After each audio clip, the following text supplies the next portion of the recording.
お願いします。お願いします。マジでここまでいるんですね。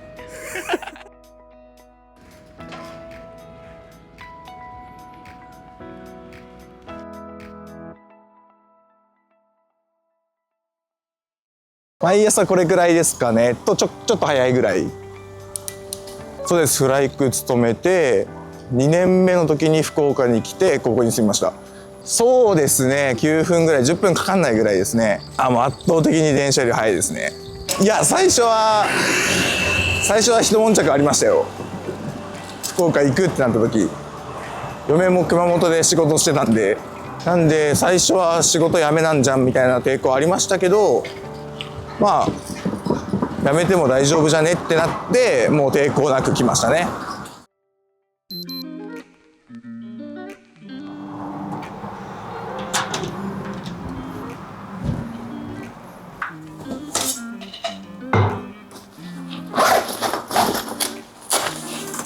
スラックを開く。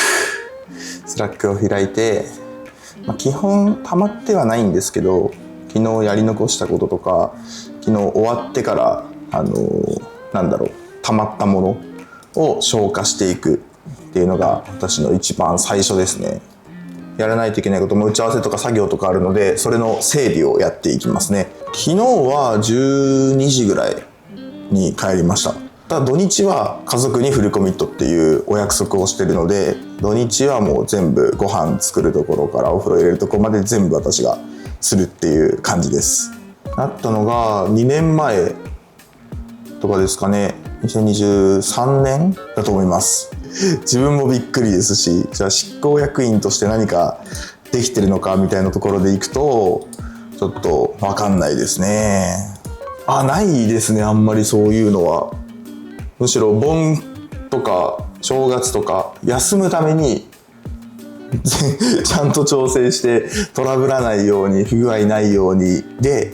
やりますね。なんでしょうかね、もうちゃんとコミュニケーションを取ってるっていうところはすごく大きいと思います。なんかお客さんと請負のベンダーではなくてパートナーみたいな形でやってるので、やっぱりそこはちゃんとお互い調整しながらとか、お互いリスペクトを持ちながらみたいな形でやってるので、なんかあんまり揉めるとか何かこう起きるみたいな時にコミュニケーションロスが発生するとかっていうのはあんまりないっていうのは秘訣かもしれないです。私は常にそこは意識するようにしてて、チームビルディングとかやっぱチームでやってるので、うちの評価制度とかもそんな風に作られてるんですけど、やっぱりチームでやってる以上お互い疲弊するとかってなりたくないので、疲弊しない仕組みとか、それこそ細かいリソース管理、工数管理みたいなところはその疲弊しないように、みんなが楽しくやれるようにっていうところは意識してます。私の根本でいくと、ずっと小学校から高校3年までサッカーしてたので、ずっとチームスポーツをやってたので、なんかそこは大事にしたい。なんか個人ではなく、みんなが大変でもあってもみんなで助け合うみたいな組織にずっといたので、そういったところはあるかもしれないですね。サッカーはセンターバックをずっとしてて、高校になってお前はセンターバックじゃないって言われて、サイドバックやれって言われて、でもめっちゃ運動量激しいじゃないですか。走るの嫌いだったんで、嫌だって言っても、いやお前はサイドバックだって言われて、ちょっと葛藤しながらサイドバックとセンターバックを両方やってましたね。高い時期めちゃめちゃ長いと思います。でも技術ないんですよ。もう運動神経だけで全てをやっていくみたいなプレースタイルでずっと高校3年までやりました。引退まで。それです。それここでやろうと思います。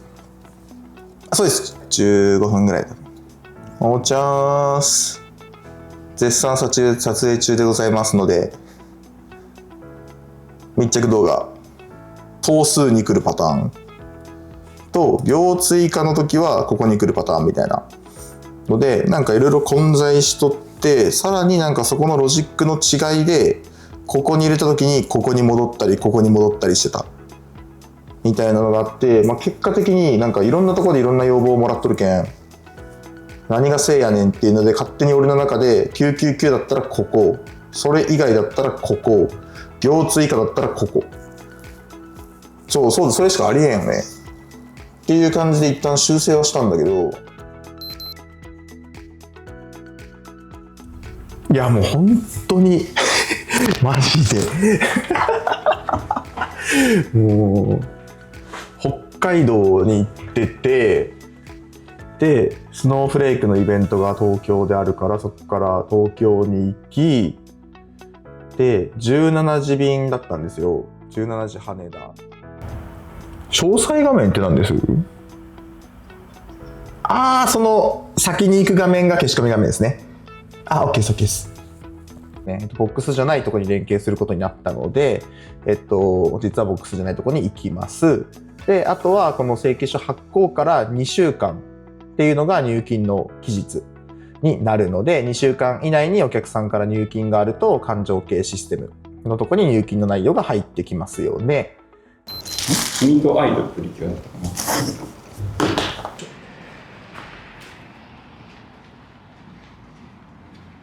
お昼はコンビニが多いです。もうほぼコンビニですね。あ、でもみんなコンビニとかで買って弁当を持ってくる人もいれば、で食べるのはみんなであそこで食べてますね。箸を使いたくない、箸を使うのがめんどくさいで、簡単に食べれるやつが多いです。でも子供ってすごいですよね。なんか何でもいい感、まだ分かるまでは。なんかこんなちっちゃいブロックとかでもなんかずっとそのブロック1個を見つめて喜ぶみたいな。天才だと思いますね、あいつは。3歳とか4歳になって物心ついてくると、なんかそれこそプリキュアしないとダメとか、ちょっとこだわりが出てきますけど、パンとリンゴとヨーグルトみたいな全部指示をしてくるので、それ通りに作ります。やってみたらチームシンボル。ありだと思います。めちゃめちゃありだと思います。セミナー代も入ってるので、協賛代で、一概にデザイン依頼するならその分の費用も入ってきますから、意外とないっていう。大木です。よろしくお願いします。じゃあ、そうです。11月にバックログさんのユーザー会なのかな、ユーザーイベントみたいなところがあって、そこに出展と登壇をするので、その企画であったりとか、どういうノベリティ配ろうかみたいな、そのイベントに関するミーティングをまず1時間やってました。そうですね。中には、バックログは結構和やかな感じですよね。ノベリティ何配るみたいな、ちょっと楽しい系の話でしたけど、チームミーティングになると、ちょっとガラッと変わって、真剣な話。バックログも真剣なんですけど、やっぱりお金の話とかもシビアですし、プロジェクトもお客さんがあることなので、こうなってる、これちゃんと動かないといけないよね、みたいなところのコミュニケーションっていうのは後半あったので、結構メリハリのついたいい時間だったんじゃないかなと思ってます。よくしていくためにはこうしないといけないよね。じゃあこうしよう。このやり方は絶対ダメだっていうのをやっぱりお互いフィードバックし合える、言い合えるっていう環境にあって、あんまりそんなにないんですけど、このぶつかり合いが実は今日起きたっていうところは、なんか気持ち的にはブルーですけど、明日以降のフライク、今日以降のフライクを考えると、なんか今日ぶつかってよかったなっていうのは私は個人的に思ってるので、なんかそういう会話が今日の一日の中であったっていうのはすごく刺激的でした。よし。はい。今のプロジェクトはシステムありきっていうよりかは、そもそもシステムを使ってどうなりたいのかとか、システム使わなくてもここで経営者とかある役職のある方っていうのは、どちらかというと自分のチーム、組織っていうところを良くしていくっていうところのメッセージ。してぶっちゃけどうでした？今となっては経験してよかったなって思います。当時はもう吐きそうでした。なんでそんな状況に追い込まれたんですか？知識が足りない、経験が足りない、あとは大企業におけるその社員の在り方を知らないっていうところは結構理解するのが大変でした。ではないんですね。はい。なんでそんな働き方を選んでるんですか？そうですね。課題を正直に伝えることで信頼感を高めるって感じ。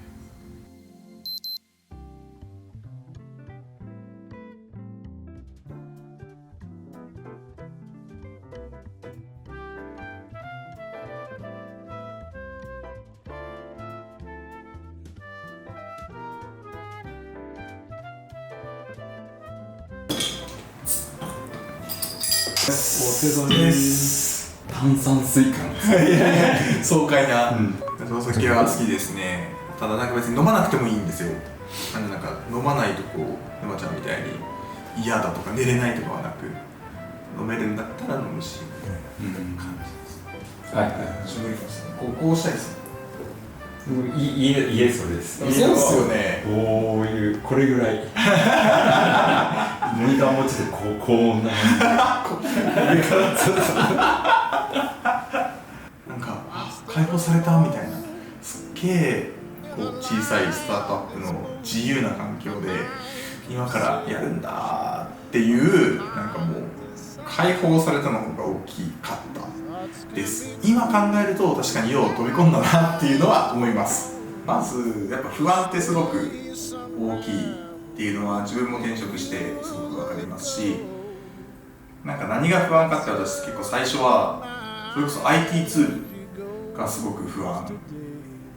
だったんですよね。これまで使ってた IT ツールでせっかく覚えたのにガラッと変わって勤怠管理はこれ、経費センサーこれってもうそこ覚えるところからすごく辛かったなっていう思い出があります。ただ、それはもう慣れるしかないと思いますし、フライトの場合は6ヶ月、もちろん役割のレベルによって変わってきますけど、基本みんな必ず6ヶ月っていうところはオンボーディング期間として設けられているので、そこの中でなんかフライトの役に立ってやろうみたいなところの意識ではなくて、まずフライトになれるんだ、7ヶ月目から一人でこうできるようになるんだっていうところを目指してもらうと、気も緩くなるっていうか結構楽になるなっていうふうに思ってます。なんか入社した瞬間から自分が売り上げに貢献してないとか、特にこう中途の方とか思われるかもしれないんですけど、それはもう無理なので、ちゃんと6ヶ月間のオンボーディング期間の中でフライトのことをちゃんと知って7ヶ月目から初めて貢献できるっていうとこの6ヶ月もすごい重要な貢献だと思うので、この期間にしっかりとこう安心してちゃんとキャッチアップしていくっていうところはフライトの体制としてはしっかり整っているので、そういった形で体制はあるので、ぜひチャレンジしていただきたいなっていうふうに思ってます日々挑戦してる感はあって、知らないことをするっていうのは私の中ですごくチャレンジングですし、挑戦した結果うまくいかないこともある。それこそなんか新規の商談に出るとかって一番最初の時はエンジニアでそんなことやったことなかったので、どう話せばいいのかっていうところとかもすごく挑戦だったなっていうふうに思いますし、私があまり好きじゃないのは人前に立って何かをするっていうところはあまり好きではないので、そういった取り組みっていうところはすごく私の中では一番の挑戦だったかなっていうふうに思ってます。具体的じゃないですけど、なんか教育授業とかなんかもしできれば、なんか自分が上げるんじゃなくて周りの若いメンバーとか、今から IT の業界に入る、コンサルティングの業界に入るっていう人たちをたくさん増やしていけば、おのずとその子たちが頑張ってくれて導入成功率も上がる未来もあるかなっていうふうに思ってるので、なんかキャリアとして考えたことはないですけど、そういうこともしたいなっていうふうには思ってます。